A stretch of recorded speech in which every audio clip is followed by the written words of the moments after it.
Welcome back, everybody, to Veteran Nation. Sorry, I forgot to hit my mute. We have another good show for you this week, and we're all back. Let's Welcome. not jump to conclusions.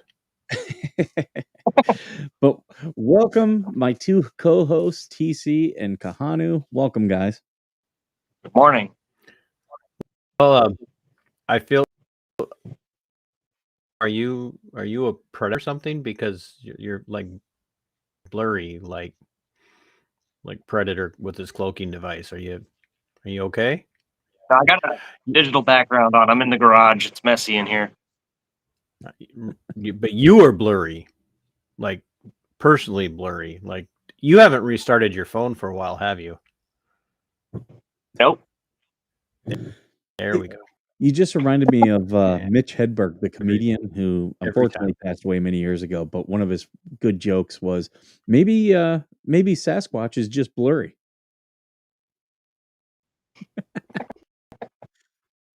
Oh God, he leaves us. No, it told me you left.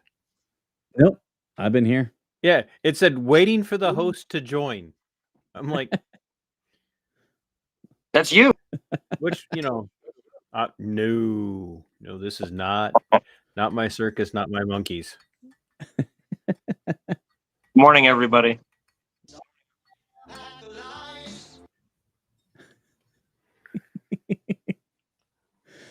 Well, we do have a guest today, so we did some pre-planning. Who is this Jenny Misfit Mayhem? I've never seen her in the chat before. She's coming in, I think, on AVAs. Oh, interesting. Buster Cheeks, thanks for being here. He came over from a stream interview that I did yesterday. He's a Marine. Very nice. He just happened to. Mercedes is here. The three, I don't know who the three beers are. So, yeah. So before we bring in our guest, we are patiently waiting to hear from AVA about what our next unexplained episode is going to be about. Other than trying to explain that weird haircut and that thing you have on your face that purports to be a beard. I can't. I was going to make an Asian joke, but I was going to make an Asian joke, but technically you're Asian, so. How rude. I'm not finished with making anything yet, but I will inform you as soon as I do. In other words, you haven't been doing any work, have you? Nope.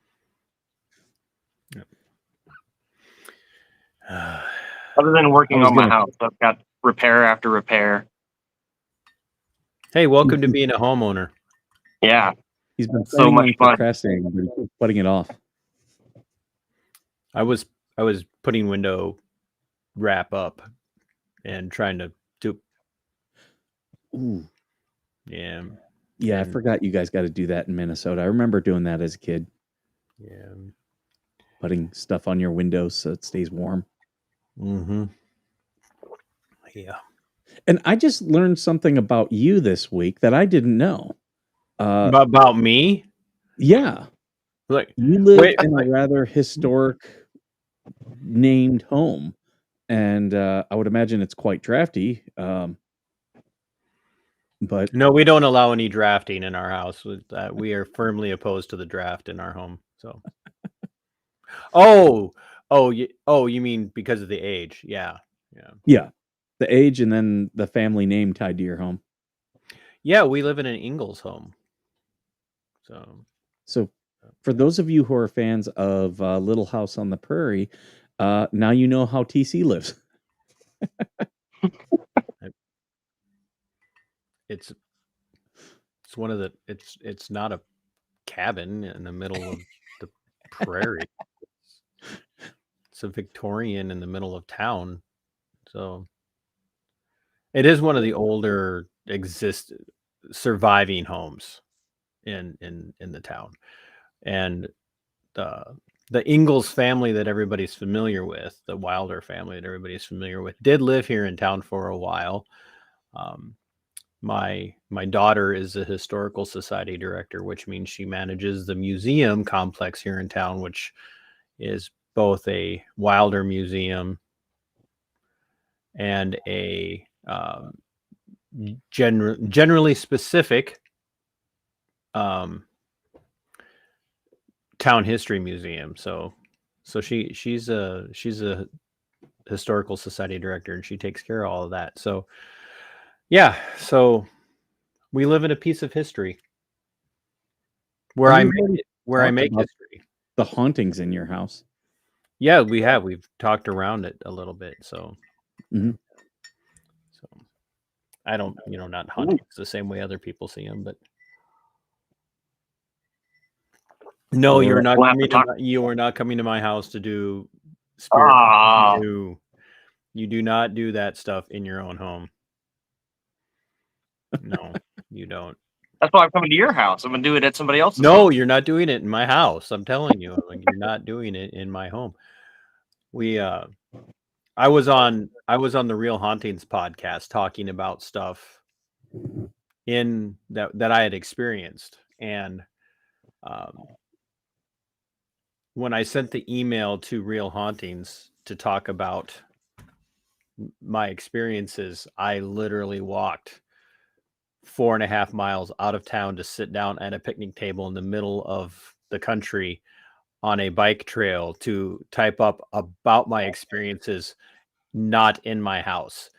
And I had told the host of the show that, and it was funny, he brought that up on the show, and the guy that he had co-hosting with him that night was like, he goes, yeah, I will not communicate anything about my house from my house. And I have, subsequently violated that because I'm just over caring. Like if the ghost wants to come and, talk to us in the middle of the night, then, whatever. I'm like, you got to let us bring in a spirit box at least. No, I don't want to hear.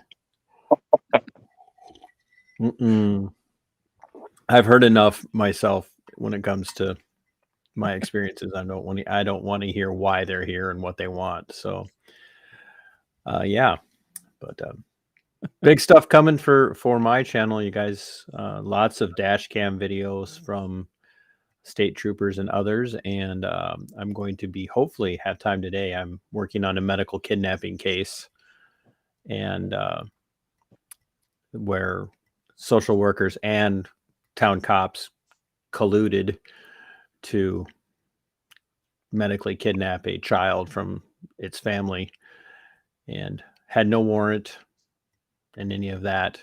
And so I'm going to hopefully be releasing something with that one, because they've got court coming up, and it's a fight. It's a big fight. So those are always interesting. I remember there was that little girl in the UK that the family wanted to get her treatment, and the government wanted the child to die, and they ended up like literally taking the child into a hospital against the parents' wishes. The parents wanted the child treated and the government didn't. Yes. Right. Because the NHS. Oh, right. So yeah, they kidnapped the child to take it to the hospital to leave the child die in the care of the hospital. Yes. Yeah. Okay. I'm like, that was like 5 years ago. I can't remember the child's name. I'm sure I could look it up. So yeah, it's but it happens a lot here in the States, and it often happens with families that I want to be careful how I say this, because anybody can be victimed, made a victim. Any family can be, but they tend to victimize families that are, approaching that impoverished level that they know can't afford to fight in the courts. Mm-hmm. And oh yeah. Because with this stuff, you don't get a public defender, because they're not really charging you with a crime. They're just asserting that you're dangerous to your child. And so the courts, the system's not obligated civil all day. yeah, they're not obligated to give you a public defender. So you either have to find an attorney that's willing to take a case pro bono if you don't have the money, or you have to represent yourself. And most people just aren't capable of representing themselves. And, a lot of times they run afoul of the system in the sense of they don't know all the lingo. And Mhm. and there's a massive amount of people out there who think they have all the answers. Well, you've got to cite US code chapter 18-242 because this is deprivation of rights under the color of law. Well, yeah, it might be down the road, but first you have to prove that they actually conspired to deprive you of your rights and that they didn't have legitimate concern. And then so you have to go all the way through the court system to get the case tossed out in the first place. And then you got to proceed through your state courts to get anywhere with that, and then work your way into the federal. And that just doesn't. So you've got a lot of expert people who claim to be experts out there, and they end up screwing over the people that are being victimized. So they're getting victimized with bad advice, and they're getting victimized by the government. And shock that's of shocks. The government victimizing people. We all three of us have been helping a couple different people out there who are in various legal battles. And it's sad because I will say this, we tell people, hey, get an attorney, go to this group, they'll help you get an attorney. But you also run into people, they just want to do their own thing sometimes. Yeah, and more power to you. Just recognize the risk you take. Mhm. So speaking of government victimizing people, we have a guest today which is really kind of the whole point of the show. Is we have a guest. His name is Reuben Babcock. He's a Marine. Sorry, guys. Hello. Nice to meet everybody. And he's Thank you for having me. Well, don't say thank you until we've ruined your career. So Reuben is a Marine who is running for Congress from the state of Oklahoma. So I met him in a libertarian veteran group, and he's running as an independent, but he's clearly in a libertarian group, so we know he's got to have like actual values. So, but Reuben, the floor is yours. Tell us about yourself, your career, and let's start there before we start to rip you apart on political philosophy. All right. Well, appreciate y'all for inviting me and having me on. I've never been on any show like this or anything of the nature, and no one has ever been on a show like this ever. I do want to say that this isn't necessarily my first time being invited to a show, but it is my first time actually attending. Back when I was transitioning out of the Marine Corps about 3 years ago, I had no idea how LinkedIn worked. And I assumed it was more like Facebook, right? And I saw some like entrepreneur putting a video out there. He said, hey, attend this seminar or whatever. I'm going to make a man out of you or whatever. And I was like, all right, I'm transitioning. I want to learn more about finances. You have to be very careful using the phrase transitioning on this show, by the way. It will. Okay. So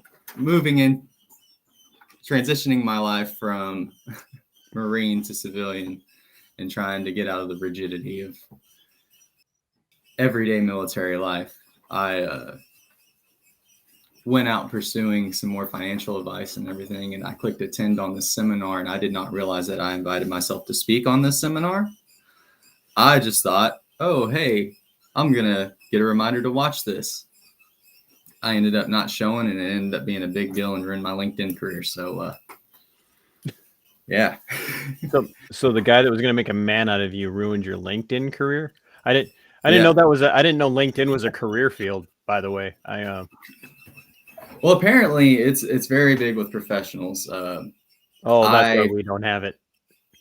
Yeah, I tend to stay away from that whole crowd. Like to do things my own way. in a sorts. But Is that a gerbil or a hamster in the background? oh, it's probably my windmill outside. I apologize. Oh no, I just thought like I thought maybe it had a gerbil or a I was hamster. watching, and they were joking about you having a little house on the prairie, but that is actually how I live. I do apologize. You'll hear roosters and goats, barnyard animals. Is your windmill power generating? It isn't. It's just for decoration at the moment. Something for the chickens to stare at and mess with. Yeah. Oh, my chickens stare at the neighbors and mess with them. Like they come in the yard, the chickens will eat them. So They are little dinosaurs. They walk around kicking up everything. They're also a lot smarter than everybody thinks they are. Speaking of little dinosaurs, we have TC on this show. What are you talking about, Gru? Georgie's not here, so I got to do it. Yeah. Oh, Six Oaks Farms. Oh no, I know that 18 USC 241 242 can't be charged by a person. But that's what people keep tossing out in reference to the conversation about deprivation of rights and whatnot. So, yeah, that's why I always say like there are a lot of people that know a lot of stuff, but you got to stay away from the people who think they're internet lawyers. and then you get, for those who watched Coffee at the Skipper yesterday, I highlighted a case of a fake veteran been scamming other veterans, and now she's scamming our families. And the hardest part is getting government to do something, because she just keeps running from one jurisdiction to another. Once people get clued into how this woman operates, she jumps ship, even though there's a paper trail. Wow.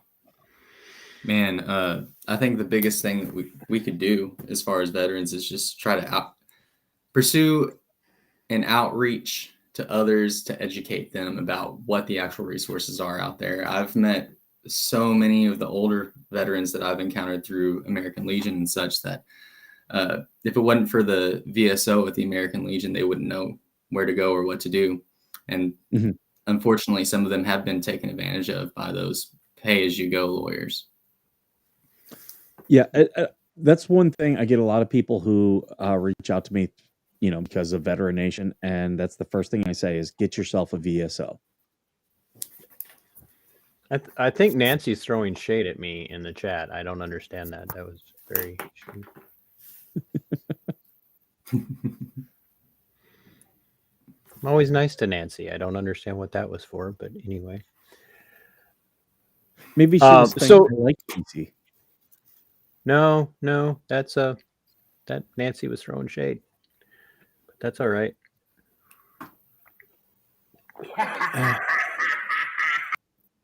So Reuben, you've been out now for several years, and you homestead, obviously. Yes, sir. We heard your windmill. Did you just send somebody out to take the windmill down because all of a sudden it got really cool? Oh, never mind, it's back. You got the wife out there holding. You got the wife out there holding the blades. No, the kids are jumping on it or something.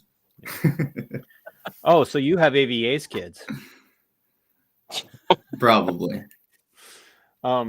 So you've been out for a few years. You've, folks, he's transitioned, whatever that means.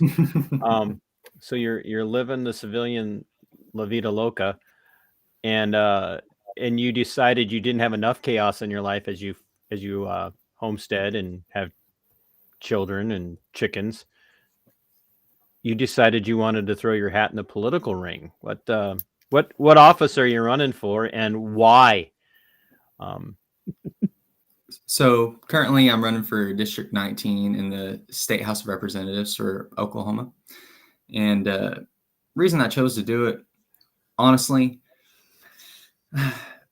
couldn't have been a better time to stand up and try to accomplish something better with the life that God has given me. I feel like, given a lot of the challenges I've faced in my life and the adversity I've witnessed firsthand, I need to go out and try to protect our individual freedoms, because even as I try to live a peaceful homestead life and raise my 3 little boys, government overreach happens in the smallest ways and surrounds us every day and just continues to close in and close in. And I like to say that I'm a friend to the people and not to the big corporations. I'm not necessarily a person who has a lot of friends as far as rich and powerful people. I've never been with the popular scene.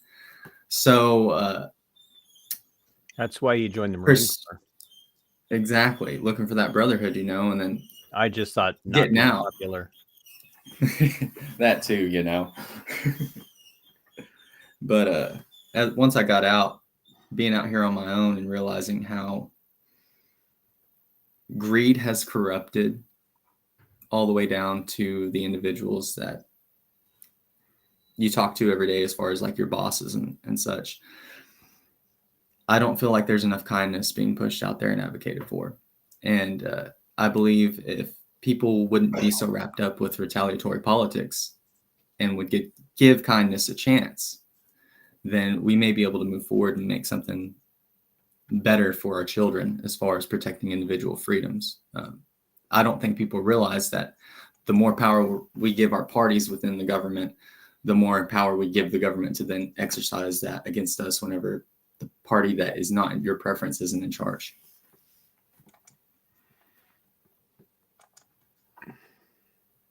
Yep. Lots to unpack there, so I understand.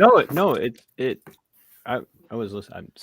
I was listening to you, and somebody was like, "Why is TC disappearing?" And I'm like, "Well, I'll just fix it." So I took the cloaking device down. So now you all have to look at the studio magic. So politically, you're running as an independent. AVA, feel free to jump in and actually contribute to the show at some point. That'd be great.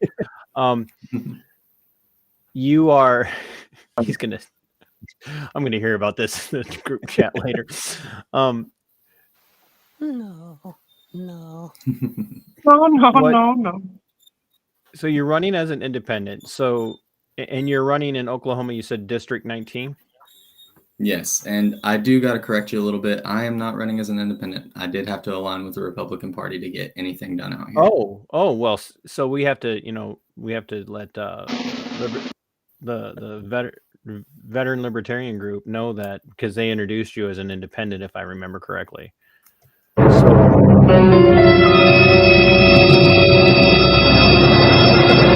You just spoke TC's nightmare.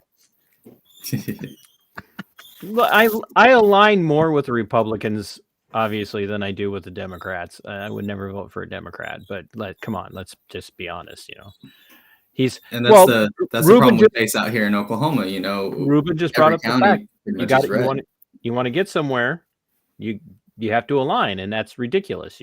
It's an absolutely ridiculous proposition that if you want to try and do something, you've got to pick up one of the two parties, and then you get into Congress like Thomas Massey or Rand Paul in the Senate, and then you get, like they try to lobotomize you for having your own thoughts, and yes. and then the minute you don't do what some powerful person with Cheeto dust in his hair tells you should do, they try to attack you. And, so you probably don't have to worry about that as much in Oklahoma, but philosophically, I would imagine having, matriculated your, out the realities of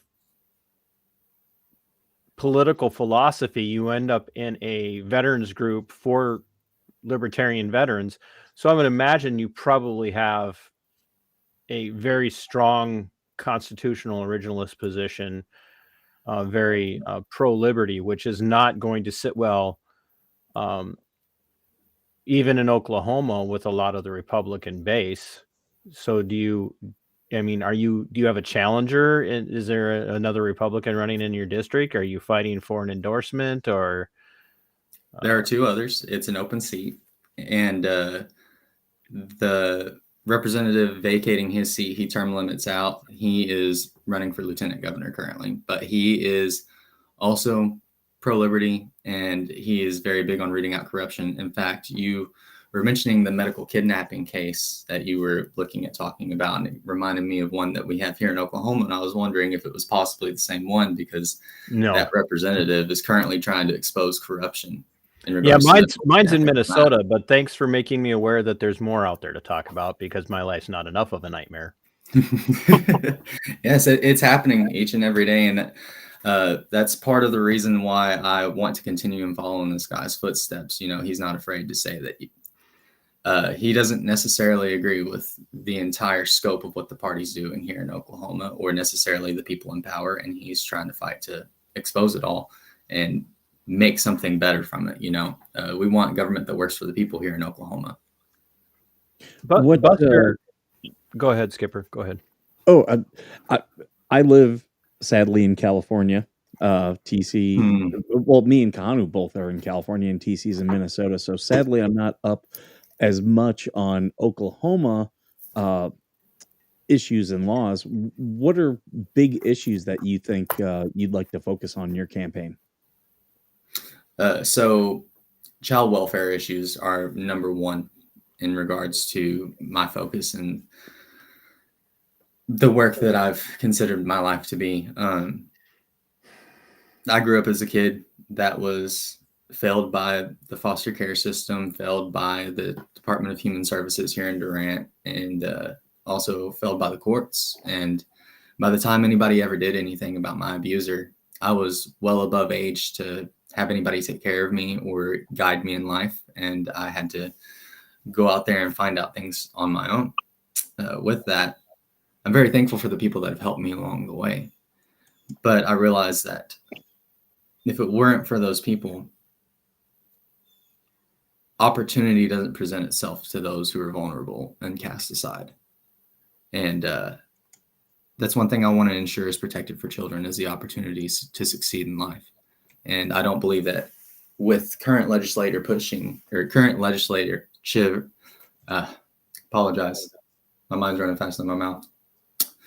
With current legislature pushing towards the advocation of family over safety here, because we also have the native principles in effect, because we have the Choctaw, Cherokee, and various Native American tribes within Oklahoma itself that are recognized as independent nations and have their own separate laws that kind of cooperate with federal law. They are trying to emphasize family over safety, and the fact that family has been neglected as a unit because Native American children have been taken away from their families, and there are medical kidnapping cases and 50th in education, all these statistics just stacking up against these Native American children that, you know, have a rough history in regards to United States history as well. So with that, there's a lot of legal issues that are trying to push children back on the family. But in my experience, most of the time, whenever you have one abuser in the family, sometimes there are others. And with the legislature that says this, it's going to disregard any open or previous Department of Human Services cases that may have been against family members and throw them out in court. So if you were a concerned person and knew of abuse within this family, and this child got taken away from this family unit, and the rest of this family unit you knew had cases involved against them, wanted this child, they had preference over anybody else. And we don't. Another thing is they're looking at taking children out of school if they identify as furries and locking them in cages with animal control. And I would be okay with a little bit of that, you know, because I believe that there are probably some Marines we probably should have done. So wait a minute. They're actually advancing. They're actually advancing legislation for minor children who identify as furry, which once again we can have a familial, social, moral debate about that all day long, you know, amongst friends. But they're literally advancing legislation that would take these kids out of the school system and put them in basically a facility against the wishes of the family and the parents? So they are within this bill, they're making it to where animal control is the one that picks up this child from the No, school. you've got to be kidding me. You've got to be kidding me. And then It's in the legislation that says animal control. Animal control. And on that note, all right, if there was any follow-on care associated with that, like support for that child, maybe it would be a little excusable, like maybe, but there is not. It is all about making an example and instilling fear within children. And how are children supposed to trust the support of the government or anything of that nature outside of their family if they're being abused, if that is the case and they're being an example of? It might actually be a win on a philosophical level because it might wake people up to just how corrupt government is, period. But and that's why I'm out here wanting to talk about it, and that's why I'm out here trying to do what I'm doing, because I want people to understand that is this legislation coming after legislation your kids too. is this legislation actively moving through the Oklahoma House right now in the Oklahoma Senate, or are they proposing this? So the last time I checked, it was moving through, but we did just have an election cycle. So we should probably verify and see whether it's continued to move on and actually made into a real law or if it died. Can somebody help me? But there was somebody that actually authored that as a bill and supported it, and they managed to at least get it into committee. From what I understood, whenever I last looked at it. On top of that bill, there was another. It was Don't tell me more. There was another bill that they were pushing that was trying to abolish the Department of Mental Health and Substance Abuse and put it underneath the Department of Corrections. It died on arrival. However,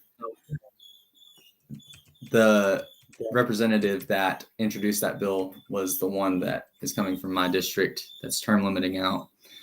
He explained that whenever he introduced that bill, he wanted to bring awareness to the fact that Oklahoma is number one in domestic violence and lacks sufficient mental health resources and substance abuse resources. And that's whenever he started investigating the Department of Corrections very heavily as well. But I will say that there is a lot of fire and brimstone that goes on in Oklahoma politics out here. And I've spoke to a lot of voters out here that believe in the fire and brimstone. Yes, let's do this to children. And they believe that it's demonic in principle. And what I'm trying to get through to them is the understanding that if you fight fire with fire, everybody's going to get burned. We need to ensure that people are supported and people have resources that are necessary to continue and be fruitful in life. We don't need to exclude people based on their ideas or beliefs or create partisan politics that put our children in jeopardy, because that's the route we're going down right now in Oklahoma. Well, I mean, go ahead, AVA. That's very interesting to think about. That I understand there's mental health issues, but to have animal control go after children is boggling. I'm sitting here trying to figure out how that's even sane. It's all about making an example in their eyes. And the people that I would have heard it come from would have been surprisingly people that are heavily associated with administration and possibly charities, nonprofits, associations, things of that nature. And again, it comes back to that fire and brimstone mentality. You just touched on something that as a Marine, I used to talk about. And that's, and I used to hear this from a lot of fellow officers who'd be like, oh, we have to make an example of somebody. I find making an example of something or someone doesn't ever work. The only thing that does work is when you have a tried and true system with all the rules out there and you say, no, the system is going to go through its process. And that's the way I approached things as a Marine. But yeah, it's interesting that you say that and you're seeing these type of things happen. Yes, and it's extremely unfortunate. I hope that the citizens in my district can vote for somebody that's willing to change that aspect. We don't need to be fighting against each other and using government as a weapon to do it. Well, Buster had said something. So is he an ideologue or is he wanting to represent the people? And I think that those two things are not mutually exclusive. I believe that you can be an ideologue and represent the people. And in fact, I think one of the most ideologically grounded things to do is to let people know exactly where you stand on issues, what your ideology is, what your worldview is, because everybody has a worldview. Everybody's worldview is influenced by something in their philosophical perspective, whether you're coming from a Roman Catholic perspective or a Reformed Calvinistic perspective, or you're coming from a Jewish perspective, Judaism type perspective, or something like that, atheistic.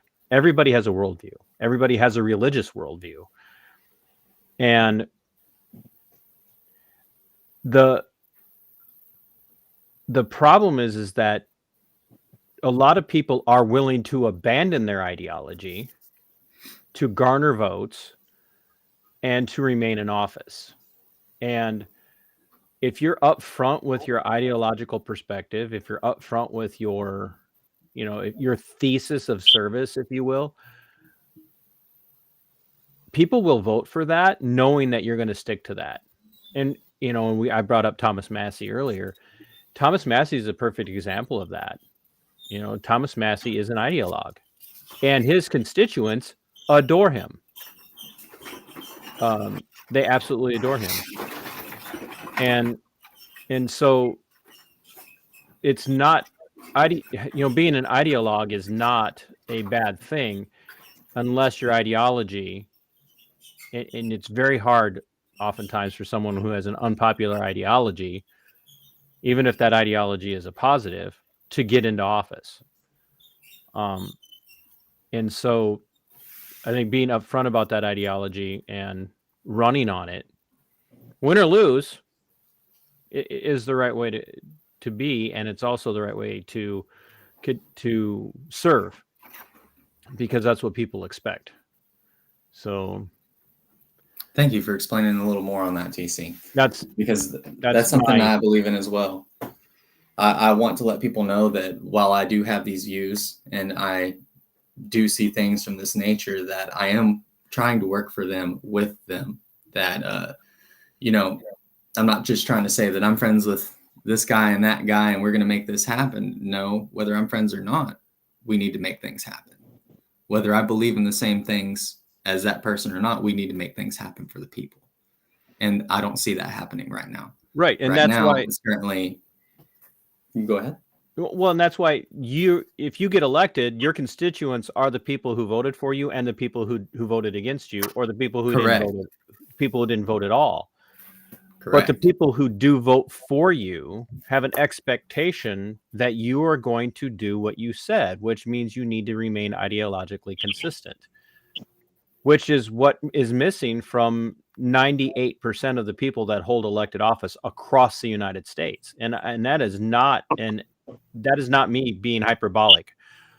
I truly believe that 98% of the people, once they get elected, no matter what, city council to county commissions to school boards to state house, state senate, governorships, whatever, they will abandon the ideology that they say they hold to if it's politically expedient for them, or they'll cling to an ideology that they never profess to hold to if it's politically expedient.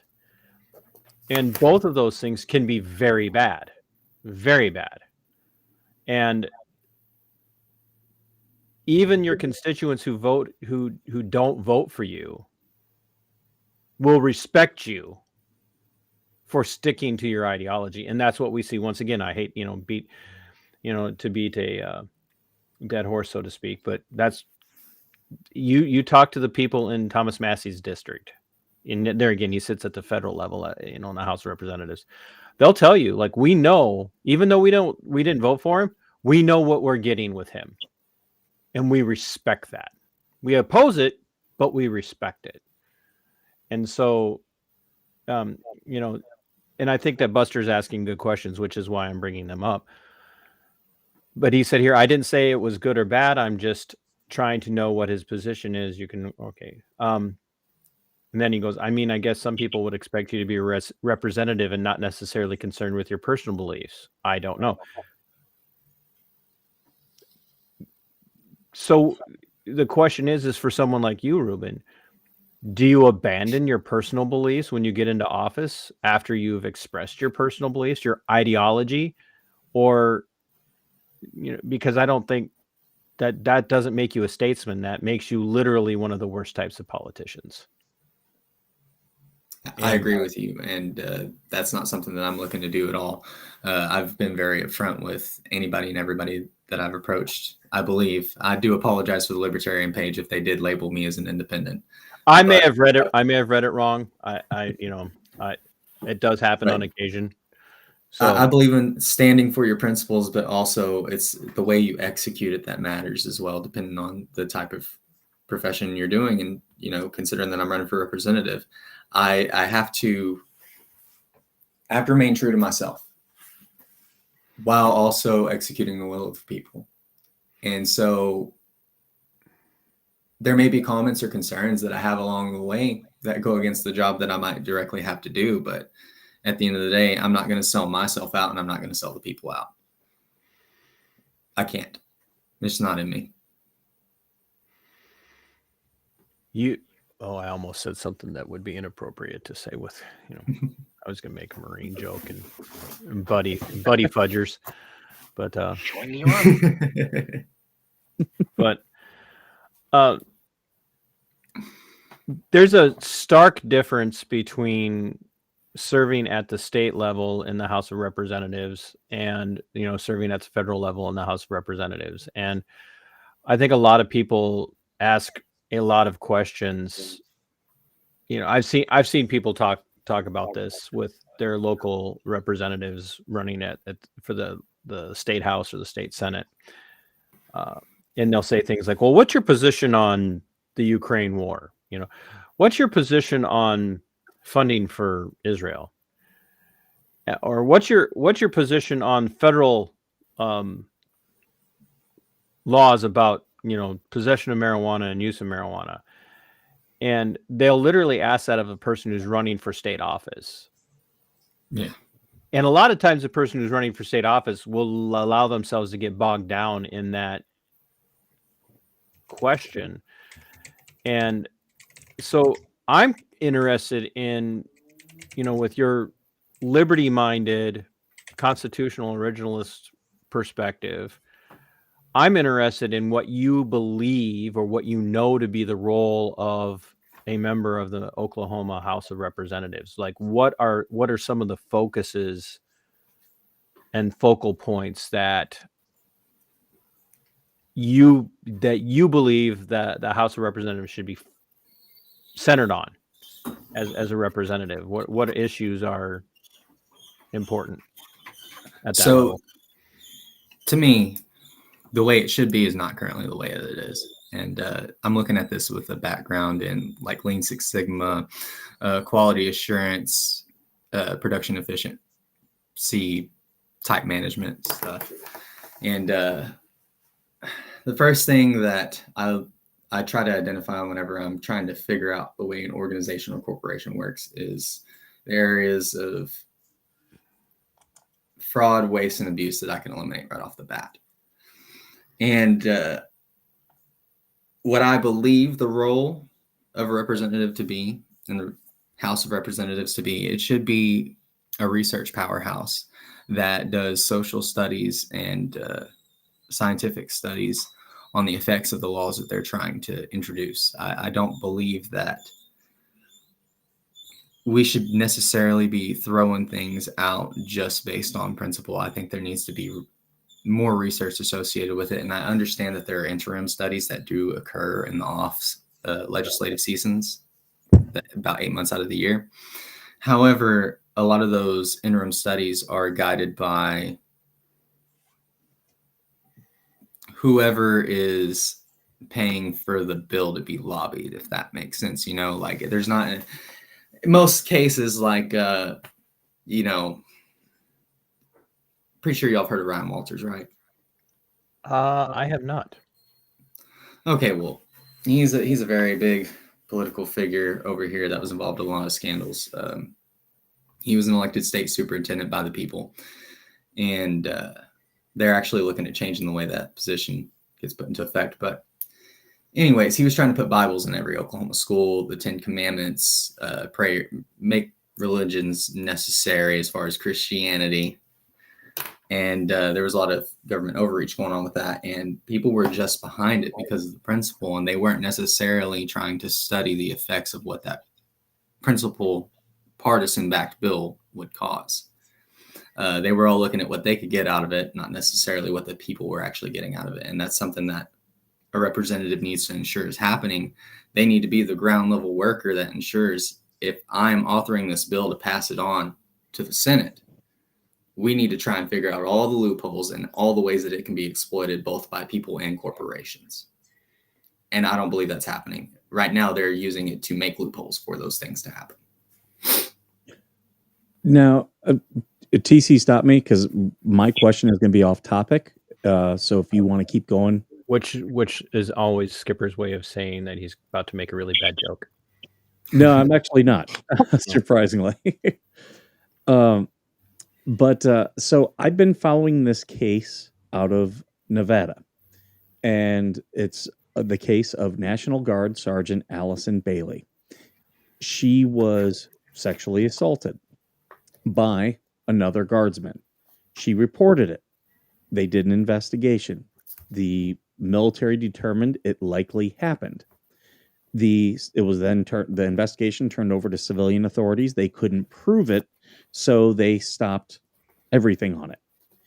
What then happened was her CO, who was a female, then came into this sergeant's office and asked, in front of everyone, just started asking, because she keeps talking about this alleged sexual assault, do you now feel this is a hostile work environment? And several of the people said, yes, we believe it is.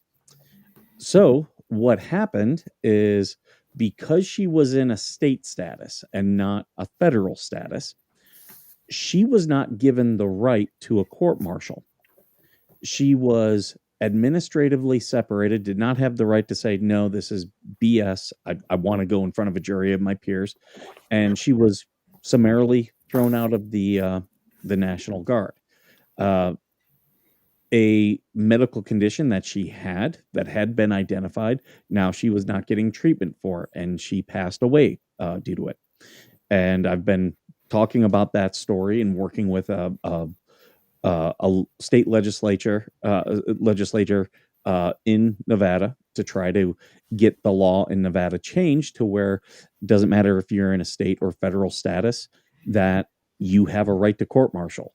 I did a very cursory search, and according to what I'm reading, and I could be wrong, I'm not an expert on Oklahoma law, but according to this, if you're in Oklahoma and you're a National Guardsman and you're in a state status, you also do not have a right to court martial. I don't know if you are aware of this, but would you support any type of change to that statutory, to giving National Guard members a guaranteed right to court martial regardless of their status? Absolutely, 100%. Everybody deserves a voice to defend themselves. Everybody deserves their day in court, and that is something that I sort of had to witness firsthand with the COVID situation whenever service members underneath me rejected to get the vaccination because they were giving us the non-FDA approved version and telling everybody that they were giving us the FDA approved version. So I would absolutely 100% support anybody getting their day in court, no matter of federal or state status. You are in service to this country, whether you are in service at the state level or the federal level, you're serving the country. You're going to be sent potentially across the globe to fight. You you need to be in a readiness status. And so as much as we expect out of them, they have the right to expect their day in court as well. I would support that 100%. And thank you for bringing that up. I did not know about that case at all. Yeah, if you want any information on it, I'm happy to give it to you. Again, I just looked cursory, and it says that Oklahoma, you don't have that right. I could be wrong. I haven't delved.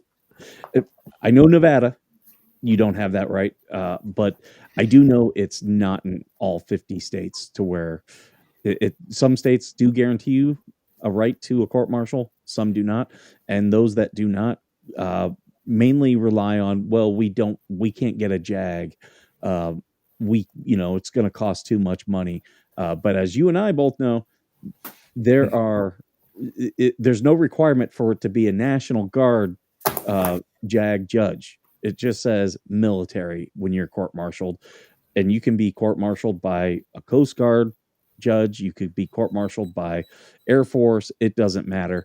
All that matters is that you are in a military court-martial. You are getting your rights, and that obviously you're being judged by people at your rank or below. Do Air Force judges do their work from a stationary bike? I've worked with a couple judges. I've never seen that. A couple of people have asked about this bill, and and I think I'm not reading motive into them asking about the name of the bill. And to be honest with you, as soon as somebody's asking questions, I'm going to fact check the person who brings it up. And Reuben is not wrong, folks. He's not making this up. It is the first version was Oklahoma House Bill 3084, and it has subsequently now been had a follow-up bill that is almost identical. That's House Bill 1327. The bill that he's referring to, and as it regards furries, is aimed to prohibit students who purport to be an imaginary animal or animal species, or who engage in anthropomorphic behavior, commonly referred to as furries, at school so it's prohibiting them from participating in school curriculum and activities. It would require that the parents be notified. Removal of the bill mandates that students, parent, or guardian must be contacted to pick them up from school. In the event that the parent or the guardian cannot be reached or does not retrieve the child, the bill states that Animal Control Services shall be contacted to remove the student. It literally, it's right here. Do you put them down? You almost have to make a joke about it. Otherwise you're going to and there again, I personally don't care what your position is on all of that. No, I'm simply saying that life finds a way. Yeah, right. You're dealing with minors, and you're going to have to, at least on some level, assume that the parents are aware. And even if you're morally opposed to people living that lifestyle, you do not get to impose your morality on that family in a government school system. If you don't want your kids exposed to that in a government school system, take your kids out of the government school system. Now, I also don't believe that there are states where these children are protected in the sense of you're not allowed to say anything critical or negative. Too freaking bad. It's a government school. You don't get, but at the same time, courts have ruled that there are limitations to freedom of speech and freedom of expression within government school settings, and even protections for searches, like locker searches and stuff, have been removed. So, but this kind of legislation where you're literally targeting somebody based on a perspective that a lifestyle that they're living, once the government gets itself involved in that, where do you draw the line? Because Exactly. maybe the next state over adamantly opposes Christianity, and if your kid comes to school wearing, conservative clothing and wearing a cross and carrying a Bible, we might have to have the thought police come and remove them from the school. I mean, That's something that worried me from my time in the Marines, that I felt like we were going to actually drift away from as far as the retaliatory politics went, because, the extremism training that President Biden pushed out in 2021, I was a sergeant at the time, and I had to give that to the subordinates and explain and define the terms extremism as the government had defined it. And I would say, unspokenly, a lot of us were classified as extremists by our own government that we are serving to try and defend. Right to jail. Right to jail. Right away. Right?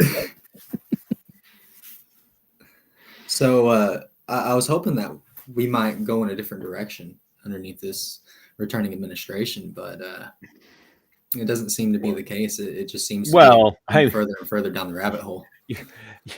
It is going a different direction under the current administration. It's just accelerated in the direction that you don't want it to go. Right. We've gone from labeling conservative moms and even pro-liberty families as domestic terrorists to now labeling the Democratic Socialists of America and others that are people who speak out against Israel as violent terrorists and putting them on watch lists. So, I mean, it doesn't matter what you vote for. You always end up with tyranny and authoritarianism. It's just, that's where you're at. So, AVA, you have failed in your special assignment. You need to get your ass in your car. You need to get to Joshua Tree, and you need to get that freaking soundboard removed from his house, or I'm cutting off child support. So I'll try. So so you were saying that, like, one of your areas of focus would be, kind of drilling down on fraud, waste, and abuse, basically. What about, like, legislation that, would you oppose legislation in Oklahoma? And I don't know where Oklahoma stands on this issue right now. I'm pretty sure I can guess, but would you oppose or stand opposed to legislation that would continue to criminalize, like, use of THC? So that's very whether you would use it or not yourself. Would you? So which type of THC are we talking about? Are we talking about the hemp-derived THC products or the actual? Let's just talk about, let's be super liberty-minded about it, and remember that our founding fathers all used marijuana for the most part. So I'm actually happy that you brought this up, though, because you're going to get something on this one. So technically, there are two different types of THC, the way that I look at it, and the way that the government's classifying it right now. Technically, there's the hemp-derived THC products, right, which are not from a true cannabis plant, and then the actual cannabinoid marijuana as we knew it growing up, seeing it on TV. Cannabis sativa. Cannabis right. Indica. I'm talking about actual cannabis indica, cannabis sativa, the actual plants that produce THC beyond hemp, for, whether you're dealing with Delta 8 or Delta 9. Lots of states have moved towards decriminalizing or legalizing in opposition to the federal government. If there again, I'm assuming it's still illegal in Oklahoma based on what I know. It's medically legal. Medically, but recreationally, I'm assuming that you're not allowed to use recreational cannabis in Oklahoma still. We aren't, and we just failed to advance a petition to make it a state question and put it on the ballot. And I believe the reason behind that is because the corporation-driven focus of it. I believe that Oklahoma, and personally identify as one of Oklahomans, that advocates for access to cannabis for all, as far as independent liberties go. For all, I mean everybody that's not a minor, 21 and up, However, because there are some very, very positive benefits as far as like substance abuse treatment and pain relief treatment, right? And also for veterans, I know it has done wonders for my friends in the veteran community. But I believe it needs to come from an aspect that doesn't target our children. And that's the biggest thing that I struggle with seeing right now currently, is all these fancy colors and marketing that's been allowed to exist to target those vulnerable to its effects. I believe if we're going to push for legalization of this substance in the recreational field, it needs to be in a way that corporations can't take advantage of vulnerable citizens. You want them still selling them in little plastic baggies instead of gummies that are, look like fruit snacks. Yeah, so like the dope packaging and stuff, the swag packaging that they have.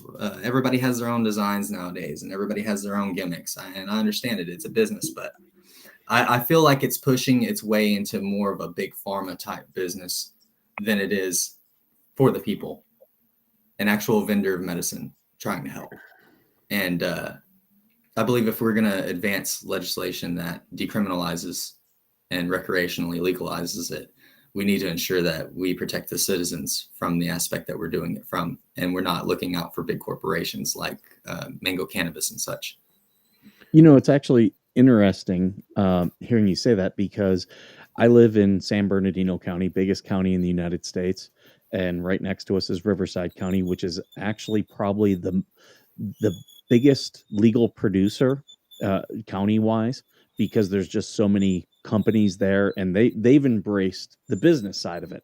But for San Bernardino, it's only allowed for medicinal and self-use. So I could grow here for my own personal use, but I couldn't sell it. But and you have so many Native Americans where you are. What's happened here is there's no dispensaries here in San Bernardino except for on Indian property, because the county can't regulate what happens there. So it's funny because you talk about government and loopholes, and I'm seeing it happen right here in front of me. And I believe that people don't realize that some of those loopholes have been created to give kickbacks to friends in the first place. Like, everybody knows to a certain extent what is going to happen when they push these laws.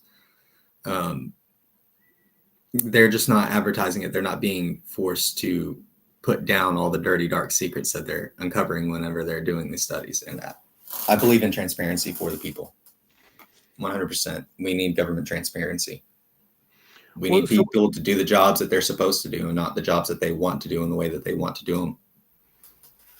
Well, yeah, I would prefer that for everybody that has a public job, where they're getting paychecks off the backs of the wage slave tax cattle that are enslaved, to make sure that they can tell you that your license plate for the year is going to cost $450 because roads. But hey, that's what I pay on top of a 50% gas tax. Yeah. Oof. Yeah. But what about my roads? But when you say that, look, I'm reading into this, so I'm going to put words in your mouth. So what Reuben's saying is, like, I'm not opposed to people having, not having to face criminal charges at the state level in Oklahoma to have recreational use of actual cannabis. I just don't want it marketed towards kids. But for the sake of asking the question consistently, then would you see it as your role, if you get elected, to then impose that same standard on all of the alcohol companies that, especially like with seltzers and, the drinks like Truly's and, Mike's Hard Lemonade, all of that stuff looks just like you go in and buy a 6-pack of soda. I know that some of you prefer to say soda. We still say pop because we're normal. It looks just the same. It all looks the same. I see grown men, these guys can attest. The other day I was ranting in the chat while Skipper was doing his morning coffee about all of the big, tough, burly guys that use vapes but smoke strawberry watermelon cotton candy, when they're vaping. And Mine tastes like Fruit Loops. I'm tough. I'm a man. I got to go get my vape. And expecting them to come back with their vape smelling like Old Spice and, in gym class, and they come back with strawberry watermelon. I love And I'm pumpkin spice. So would you impose that same standard and say, look, no, I think that your vapes and your tobacco all need to look like ass and taste like ass, and make sure that it doesn't appeal to kids? So I'm not necessarily against it tasting good by any means. However, I do believe, there's only a certain amount of chemical that you could put in alcohol or something to make it not detectable as far as children go, because even now, I'm not gonna lie, I can't stomach vodka very well, no matter what you put in there. However, I do believe that you bring up a great question, because I think it questions the power of and responsibility of how much the states have over these national big branded corporations, or even state sponsored or state small business and limited liability corporations within the state. And it's something that I would get behind for sure. I'm not for big tobacco, big alcohol by any means. Honestly believe that it's one of the worst generational curses that you could pass on to somebody. My mother was an alcoholic, and it's part of the reason why I feel the way I do on certain things regarding alcohol and tobacco. But sure, I would not dismiss anybody's personal experience. My father was an alcoholic. I experienced a lot of that. I just, I'm drunk right now. On that same note, I think that was so bad. People need to wake up to the fact that our government has a little bit more power over corporations than what it chooses to exercise. And in reference to what you're talking about as far as equal treatment for other dangerous substances that are regulated in regards to minors, adult websites.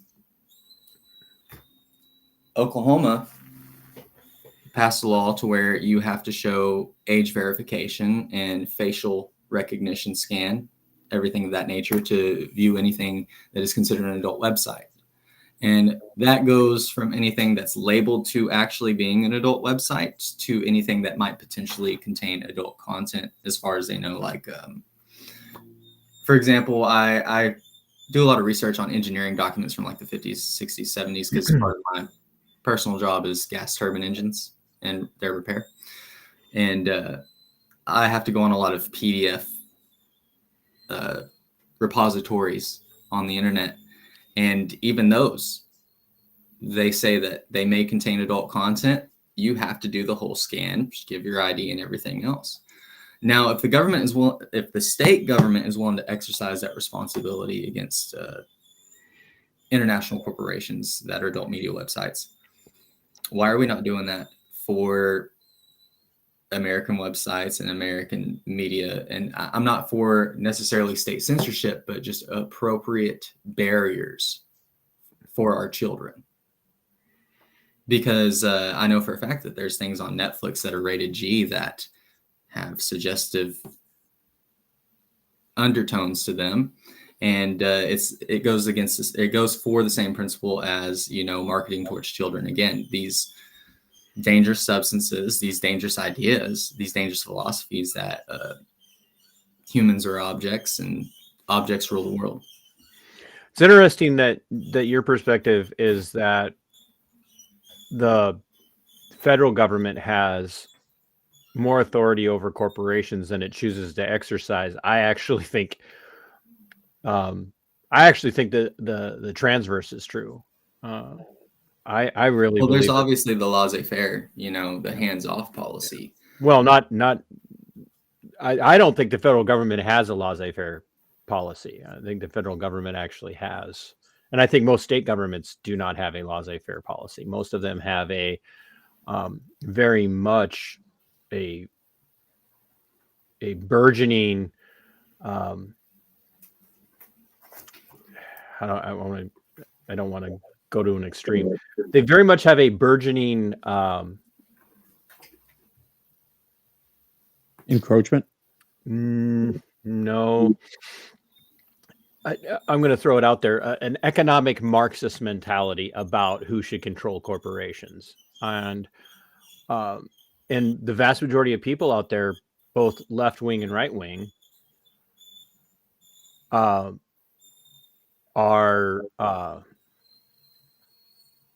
way okay with, as long as their guy is in power or their party's in power, having full throttle control over corporations to make them do what they want done. And as long as it's, Skipper and I debate this a lot. Skipper's like, well, it's a law, and SCOTUS has said it's okay, and I'm over here going, I don't really give a rip what SCOTUS has said, because this violates the originalist intent of the founding fathers. And so I don't want the federal government or state government to have more control over corporations. I don't. Well, that's why I think that there's not necessarily powers that are being exercised against those corporations in the people's benefit, is what I should say, because there is definitely some collusion going on in regards to the way that the government allows these corporations to exercise and exploit people, and vice versa as well. Corporations help the government exploit people sometimes. Well, I believe I don't think that they're coerced into exploiting people. Are not coerced. That's not what I meant to say. I actually believe the federal government uses corporations intentionally to exploit people because they have so much control over them. But, perfect example is when Jimmy Kimmel went and made what I actually, believe it or not, when you listen to the totality of Jimmy Kimmel's remarks about Donald Trump as it related to the Charlie Kirk situation, it was the funniest thing Jimmy Kimmel's probably ever said in the last 20 years, because he didn't focus on Charlie. He didn't focus on Charlie Kirk. He focused on the fact that Donald Trump was asked about his friend Charlie Kirk, and he said, "Oh yeah, it's sad," and then immediately focused on building the ballroom. And Jimmy Kimmel, that's what he made a joke about the ballroom. The mega crowd came unglued and demanded that Jimmy Kimmel be fired, and the FCC director, wink, wink, nudge, nudge, sue everybody. If you know what's good for you, you'll do something about Jimmy Kimmel. And sure enough, Jimmy Kimmel was immediately suspended. Now he's back. But that was because coercion stepped in, and the federal government, with a political ideation, with a motivation that was strictly about, don't you dare say anything bad about Donald Trump.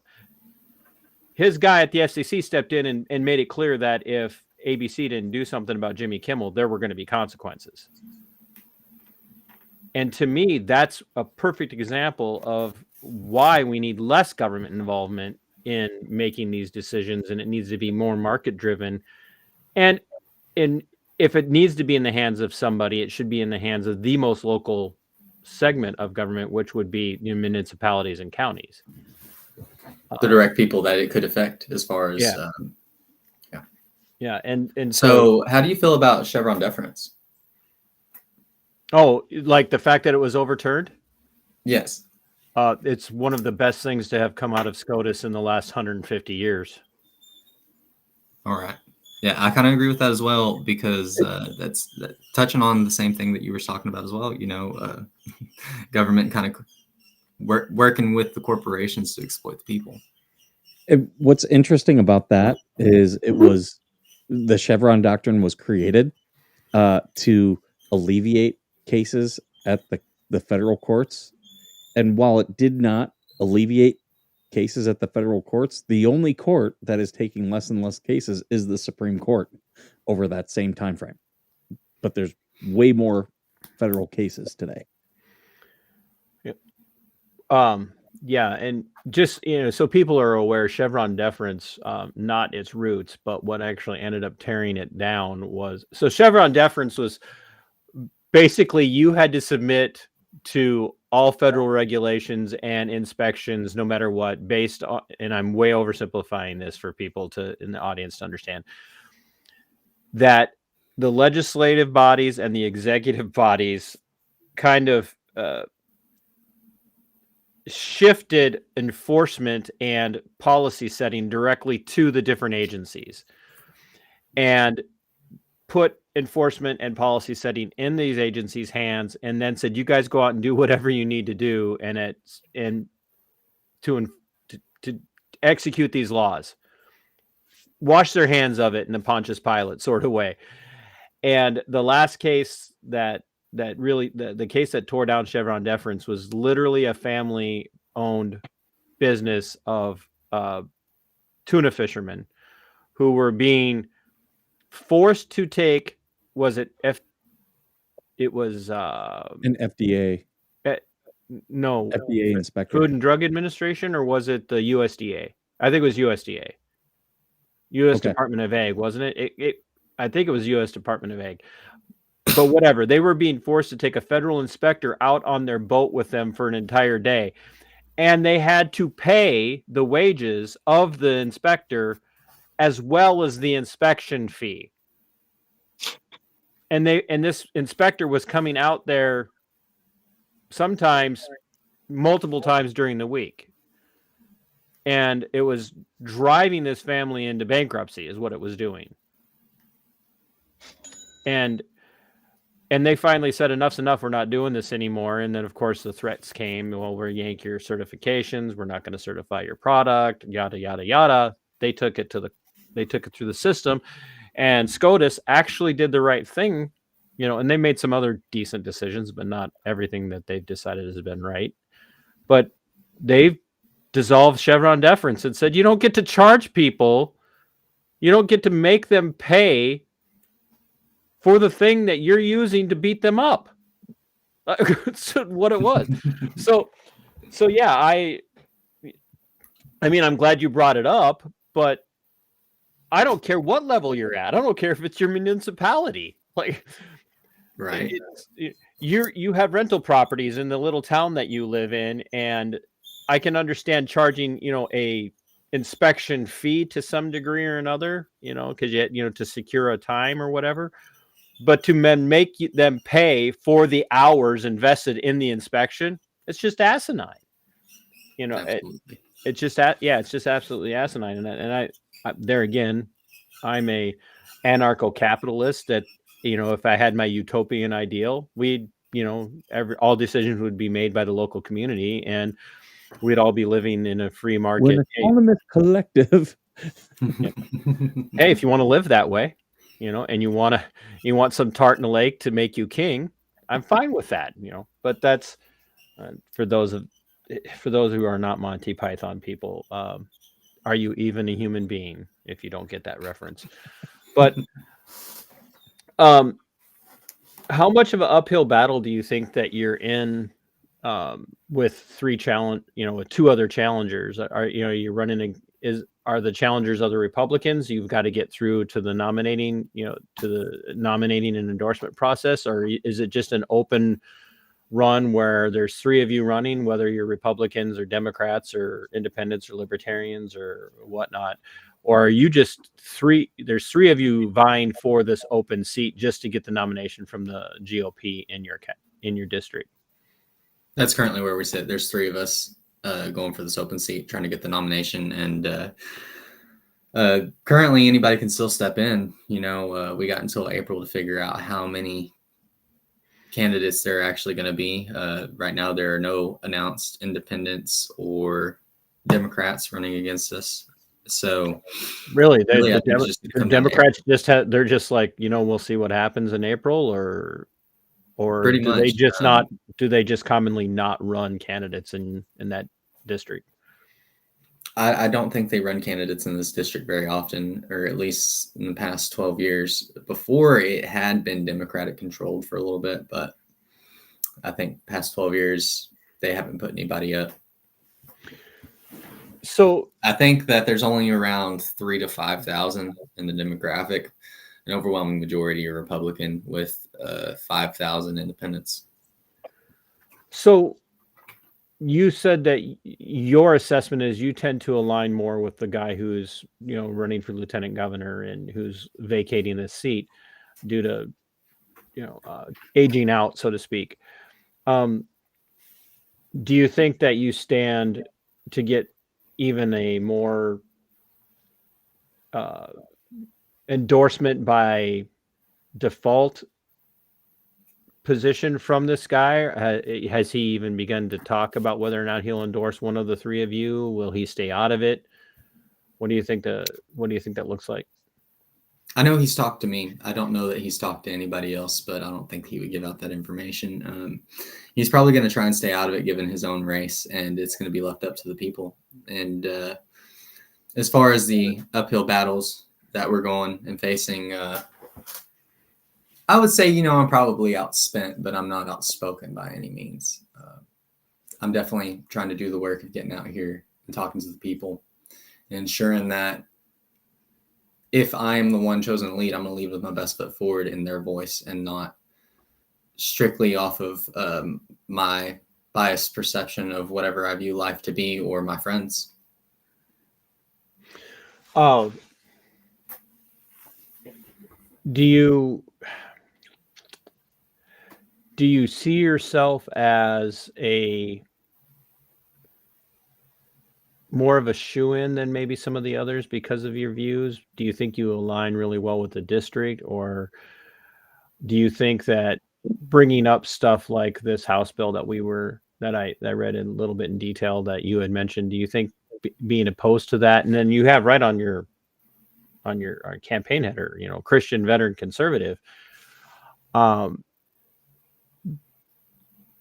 what you just said in opposing that legislation could put you at odds with the constituency that you are trying to appeal to. They may say, look, you claim to be a Christian. How can you be opposed to, getting these furries out of the school? I'm glad you bring that up, because I actually got the opportunity to speak to one of the influencers or supporters, I should say, of that bill. And in doing so, they did question exactly where I was coming from on it, because I feel like a lot of what I'm doing out here, whenever I reach out to these people, yeah, I'm telling them about me, but mainly they're trying to fill out how conservative I really am, or exactly where my views go. And being upfront with them, I let them know, I understand, the fire and brimstone mentality. I understand it. All right. I can see where you're coming from, but can you see where I'm coming from? That's the important thing here. Is there going to be tolerance? And are you going to ensure that whoever you vote for leads with tolerance? Because one day they may not be tolerant of you. So are you going to vote for somebody with or without tolerance in this case? And are you going to vote for somebody who's willing to tell you what you want to hear, or who's going to tell you exactly what they think? And whenever I speak to people about that specific bill, I hit on the fact that there are no supporting measures in that bill necessarily to ensure the welfare of that child is being looked out for. It is solely meant to set an example, and we do not need to be making an example out of vulnerable people. That is no different than bullying. That is putting somebody up on a stage, expecting them to fail for everybody to laugh at. Do you see yourself more ideologically aligned with I'm going to use a term that's going to just like absolutely terrify most people. Do you see yourself more ideologically aligned with classical liberalism, which is what we refer to as libertarianism here in the United States? It's the English call it classical liberalism. That's what they call their libertarianism.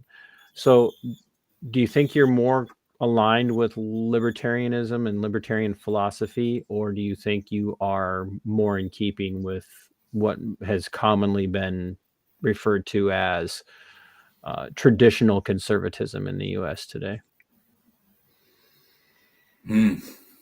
That's hard. That's really hard because I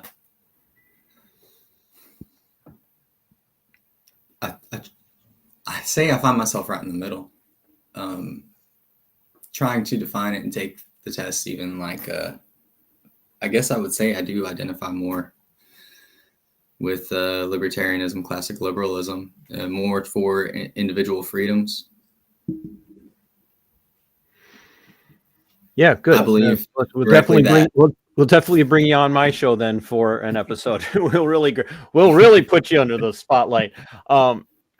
Thank you for dragging it out a little bit and explaining a little bit more, though, because I can't say that I've been comfortable enough to answer that without you explaining a little bit more on what you meant, though. I'm just being honest there, you know. No, it's like most people aren't the kind of nerd that I am. So, what are you laughing at, Kahanu? You're not allowed to laugh until you like ask substantive questions. Now, go make me a sandwich. Oh, okay.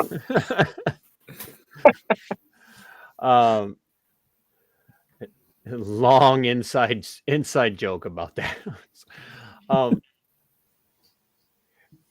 When you consider, the constitutional originalism and the like, and libertarianism, do you see yourself as, getting into office? Let's say you do. Let's say you get into office. Do you see yourself approaching it from here's this ideology, so like Buster had brought up ideology earlier. So here's this ideology. Here's why I believe what I believe. And I'm going to advocate for that to encourage other people to embrace that. Do you think that as an inroad to really kind of begin to introduce those perspectives and that philosophical position to people who have maybe never been, faced with it before? Because a lot of people, when faced with actual, I don't want to say purity, but with actual libertarian philosophy, they're like, well, that's what I align with. I always thought that, I'm just a Republican and, I just align with republicanism. And then you explain what you believe and say, hey, look, I tend to lean more libertarian. And they're like, maybe I'm a libertarian. Or do you think you would be met with a lot of hostility because, let's just be frank, you had brought up the, fire and brimstone approach in Oklahoma that's still there. We've had JEM, JEM, has said that, Oklahoma is definitely a scary beast at times when it comes to some of the fire and brimstone, is if I'm understanding what JEM is saying correctly. Do you think that you would be run out of town on a rail, so to speak, if you were too vocal? In the beginning, I believe I would, absolutely. I don't think that my Facebook would have made it past its first week as far as the campaign went if I immediately jumped out there and said, this is exactly how I believe and identify as far as my individual beliefs and freedoms. But I think the more that people get comfortable with the fact that one of them could think a little differently, the beauty's in the discussion. The more you get people to talk about it without being hostile, the more we can pave the way forward. Like you said, a lot of people just get wrapped up in the label of things and they don't ever try to understand what it's actually about. And I'm one of those that are willing to say that, I'm seeing beyond the label on a lot of things, and I'm trying to get to the meat and potatoes and make sure everybody's fed. Not always easy. Nope. What was I gonna say? I don't know. Let's do this because we're going on, let's see here, hour and a half. Right at an hour and a half. Yep. I'm sure we've exhausted the audience with TC's boring philosophical heady stuff. We have a good amount watching us on Twitter right now, though. So Twix, it's Twix, Skipper. Twix, Twitter and X. It's Twix. Yeah, the left and the right. Perfect. I created something. Where, let's say that this isn't a successful run. Let's say that, Veteran Nation has managed to shoot your burgeoning political career in the foot for having shown up here with a couple of Army guys and another Marine. And Skipper Soundboard has just ruined your chances. What do you see the likelihood of you staying involved in politics, and would you consider taking another run at a political office, say less from the state level, but more like, say, at a county or city? I mean, you're in the country, so you probably don't have a city council to worry about, but say like towards a school board or running for a county commissioner or something like that. A lot of people don't realize that the power in politics isn't necessarily the face. A lot of power in politics is found behind the face of the actual politician. And I think that if this went wrong for me, I would just find myself in another way trying to pursue the best interests of the people within politics, maybe not in a upfront face manner, because like you said, the fire and brimstone crowd out here can be pretty powerful in a means, but like I said, behind the politician, behind the political face, there is actually a lot more power to be seen and held. I'd probably go more that route if necessary to try and bring some of those things to light and expose the underground network of what actually happens in politics rather than what people see up front and just voting, because there's a lot that happens between I'm thinking I'm going to be a politician to, hey, vote for me. Yeah. A lot more than what actually, there's so much that happens in the background. It could sway the vote more than anything else you do. The reality is most people go, I think I'm going to be no, never mind. No. Yeah. That's what it really comes down to. So I'm going to give the last question. If you want to bring Buster's question up here real quick. Which one? Buster's? The most recent one from Buster. What is his one edge? What gives him any advantage of being more capable than any of these other people? And so now this is where the Marine in you gets to come out. You can set aside your conservatism, set aside your Christianity, because you're not supposed to boast about yourself. So now you get to come out and just be completely narcissistic and just unleash on what makes you the better candidate. And then we'll let you, after you answer that question, we'll let you sum up your, what you would like the audience to know, and we'll get ready to wrap this up. All right. AVA, thanks for being quiet today, by the way. It's been great to not have you talking. I'd like to say the thing that gives me my edge is going to be the fact that I'm relatable to so many different people. And by being relatable, I don't necessarily mean that like I can assimilate, but the fact that I have real world experience. I know what it takes to be everything from the grunt sweeping the floor all the way up to the man running the show. And whenever I say that, it's not necessarily coming from the sense that, I worked myself from the bottom to the way up, because it's never usually like that. It actually goes parabolically, up and down. And thank you for defining parabolically for the other Marine and for the leg. Math for Marines. So I want people to know that anything I've set my mind to in life, I've accomplished it. And I've become a certified welder, certified electrician. I've been everything as far as Lean Six Sigma certified to having an associate's degree in business with a minor focus in engineering. I have high level math as far as my education background, all the way up into like calculus 2. Also, I'm not alone,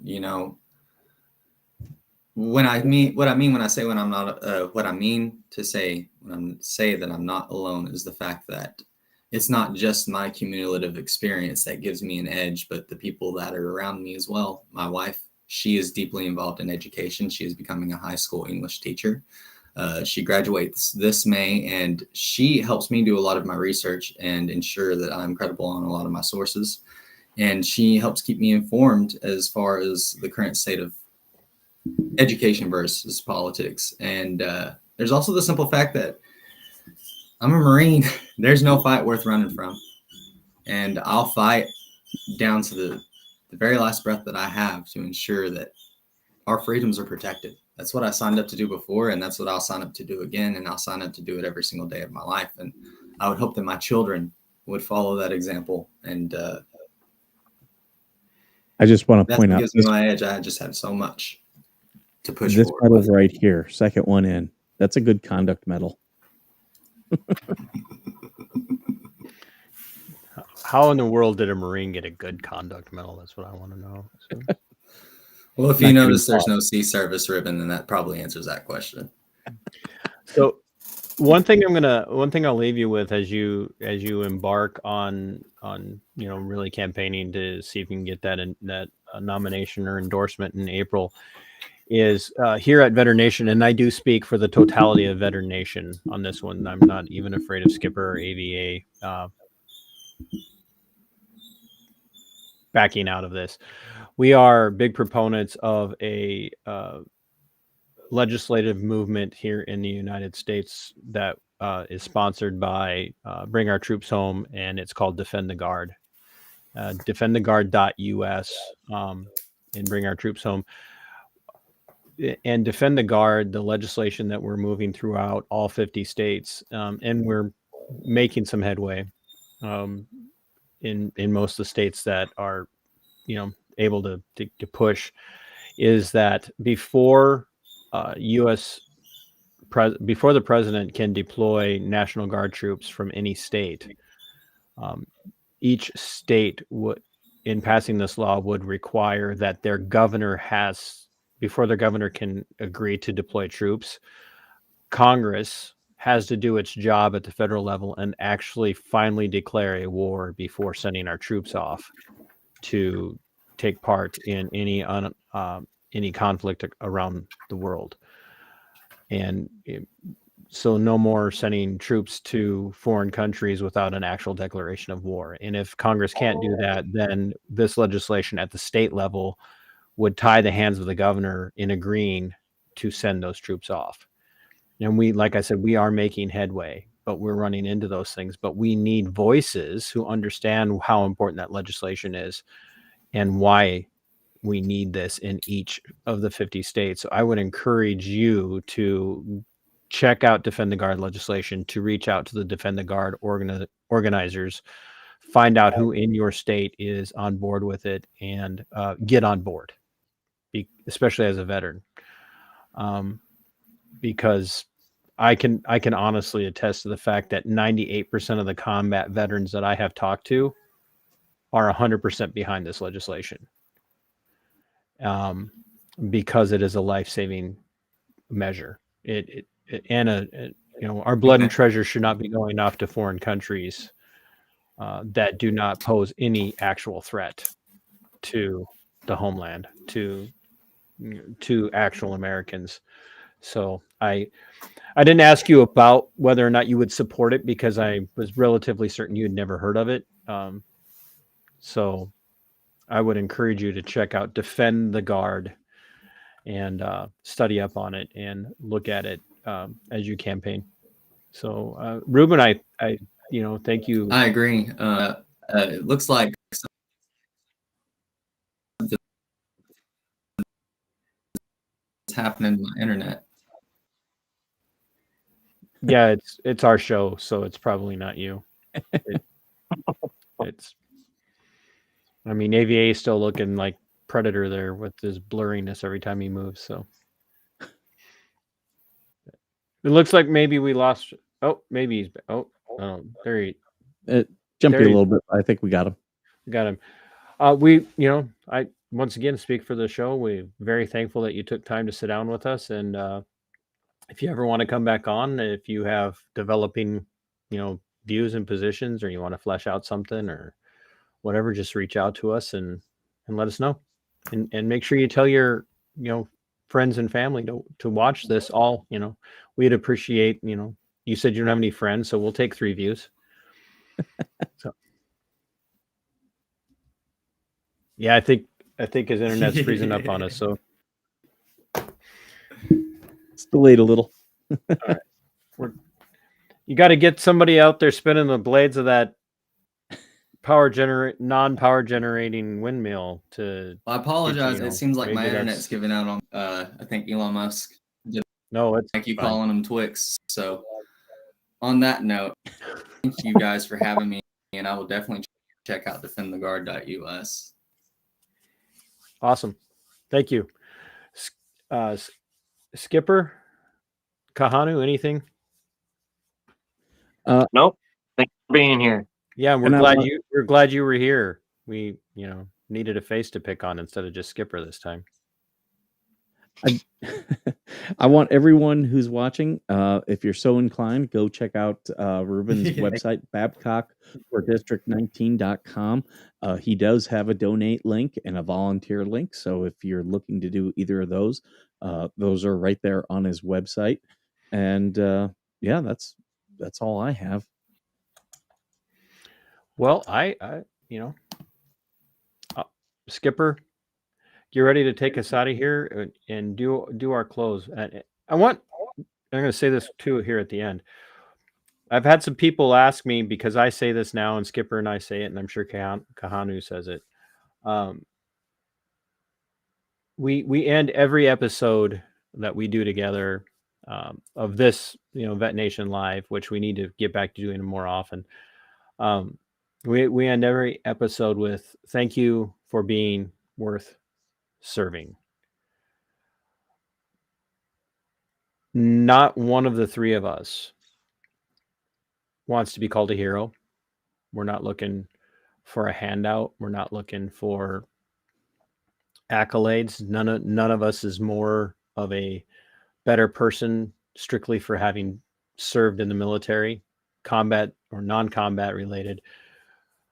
But we have all served. And having had, the Marine Corps birthday, I don't know how they keep track of it. They did not have crayons at the inception of the Marine Corps.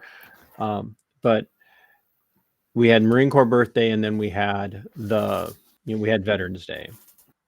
And, a lot of you do know my view on Veterans Day, what it ends up being. It's just a day where veterans go to work, and oftentimes for lower pay than everybody else, while a lot of people who have never served their country get the day off, oftentimes with pay, and they turn it into an excuse to party or be lazy, instead of honoring people that they would say, oh, I really value veterans.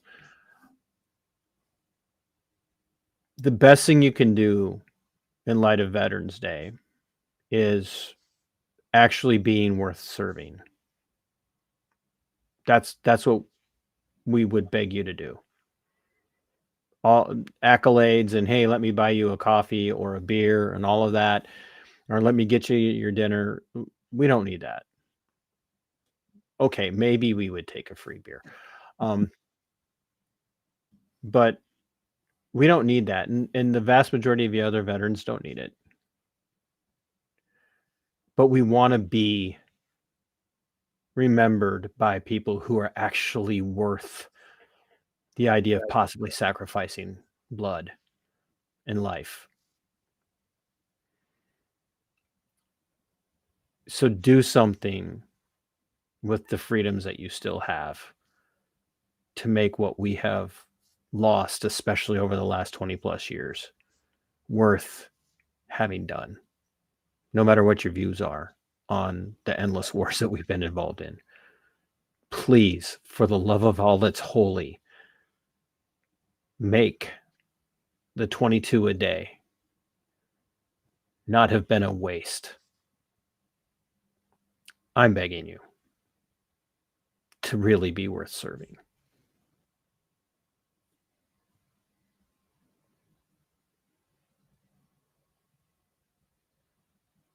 I'm done. And with that, I'm going to remind everyone to make sure you subscribe to a Veterans Affair Media and to MBRR Podcast on YouTube. You can also find TC and I are both on Twitter. He is at Robe Regiment. I am at Kitty Conspires because I'm using Conspiracy Kitty's account. And we do have our Veteran Nation Facebook group that you can always join as well. And we'll post a lot of different things. I'll make sure I post Reuben's link there as well so you can follow along. And you gentlemen have anything else before we go? Nope. All right. Well, thank you, everyone, for all your questions, comments. Thank you to our guest, Reuben, for being here. And as always, thank you for being worth serving.